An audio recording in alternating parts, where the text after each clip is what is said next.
Good afternoon. It's great to be with you this afternoon. The great Ronald Reagan, in his speech, A Time for Choosing, said, "This is the issue of this election, whether we believe in our capacity for self-government or whether we abandon the American Revolution and confess that a little intellectual elite in a far distant capital can plan our lives for us better than we can plan them ourselves." My fellow conservatives, I'm a Hoosier farmer, and I'm here to bring you some real hope from the heartland. Growing up on a farm, I never thought that the lessons of cleaning cow manure out of a cow pen would be so useful in my life. But serving in Congress, I'm finding plenty of bull. It was my privilege to serve as a part-time legislator in Indiana for 8 years. With conservative leadership, we took our state from a $1 billion deficit to a $2 billion surplus. We cut bureaucracies 20% across the board, paid our debts, and established a 10-year fully funded roads program. And we did it without raising taxes. Of course, in Indiana, it doesn't hurt that we live next door to Illinois. You look pretty good when you're living next door to the Simpsons. But in Indiana, we're proud of our manufacturing, agriculture, and welcoming business climate.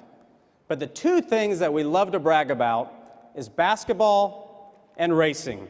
Racing is in our blood. This year we celebrate the 100th running of the Indy 500, the greatest sporting spectacle in the world.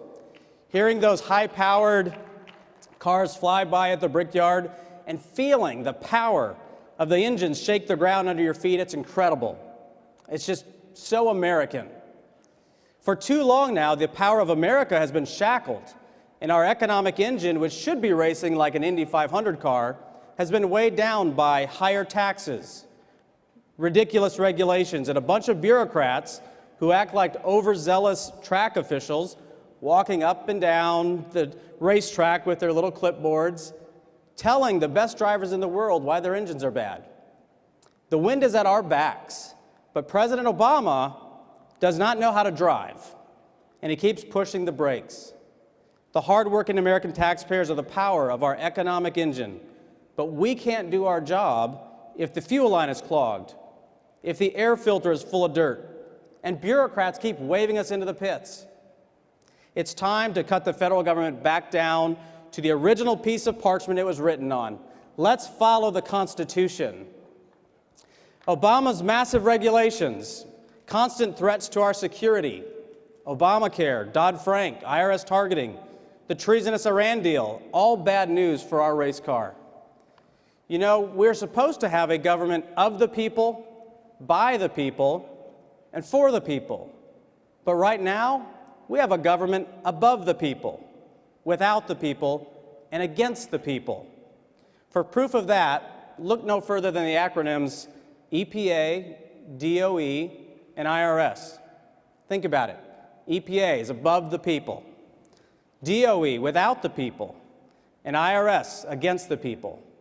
I believe we'd all be better off if the EPA, DOE, and IRS would be MIA.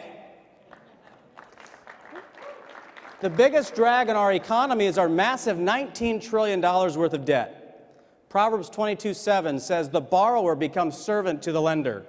So for the past 2 years, I've authored the House conservative budget. It prioritizes national defense spending, takes care of our veterans, reforms Social Security, and it's the only budget that balances in 6 years. Yet, out of 247 House Republicans, only 132 Republicans voted for the conservative budget. It's no wonder that we're outraged. We have a right to be angry, but let's remember this. We can't turn our backs on liberty and exchange it for the burn of socialism. As Margaret Thatcher warned, with socialism, pretty soon you run out of other people's money. I was in Congress for a little while when I started seeing that it wasn't just the Democrats who were messing up our car. We had some Republican problems in our pit crew. That's why I was one of 24 brave conservatives who finally told their own crew chief, John Boehner, that we had had enough. In spite of political threats, we stood with the American people on the floor of the House and voted against the leadership of John Boehner in 2015. It's time we get a new driver, a new commander-in-chief, but we're going to still need a strong pit crew. We need to take out the original manuals and remind ourselves that the power of America is in the people, not in Washington, D.C. It's time to take our future back. Let's prove that we can still believe, that we still believe in the capacity for self-governing. Thank you for being here and standing up for conservative principles. God bless you.